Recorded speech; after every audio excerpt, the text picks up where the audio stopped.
Okay, we are going to be on page 553 if you want to follow along in the textbook. And this is example 2, comparing graphs of cube root functions.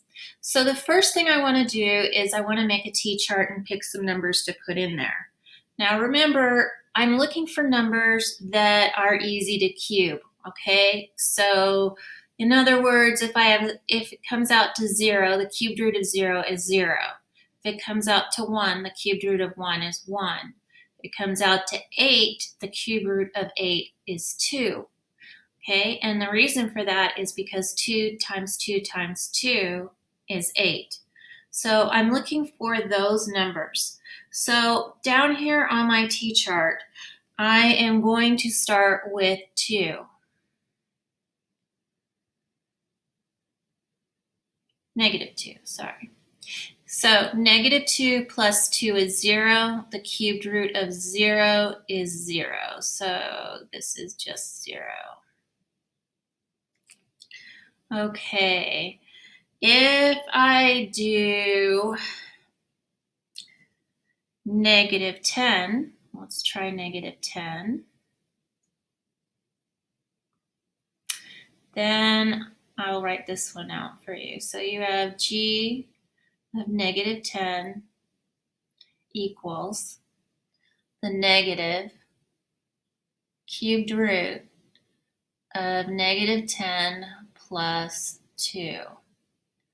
Okay, so then that is going to equal the negative cubed root of negative 8. And so that is going to equal negative 2, because the cubed root of negative 8 is negative 2, but then there's a negative sign out here. So that means that this turns into positive 2. So when x is negative 10, y is positive 2. Okay, let's try another number. How about negative 3?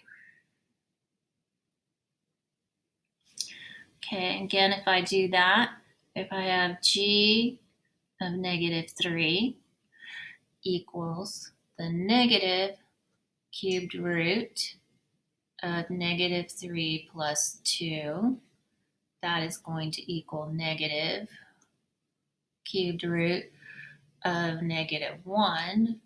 And again, I'm going to have negative 1, which is nothing more than positive 1. So when x is negative 3, y is 1.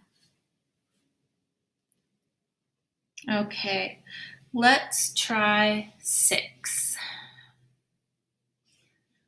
Okay, so g of 6 equals the cubed root of 6 plus 2. That is going to be, whoops, I forgot my negative sign. The cube root of 8. So that is just going to be negative 2. So I'm going to come down here and put negative 2. Okay, so let's see. Do I have enough numbers yet? Let's do another one. Let's do negative 1.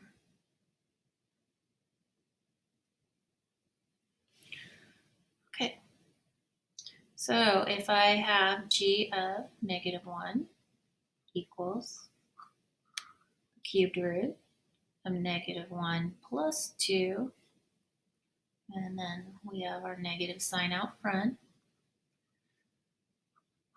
That is going to be the cube root of 1, which is going to be negative 1. So over here, if you have negative 1, it is going to be negative 1. X is negative 1, y is negative 1. Okay, so right now I have enough to make a chart or a graph, and so I'm going to draw my graph, and I'm going to get another color, and we are going to put the graph in here.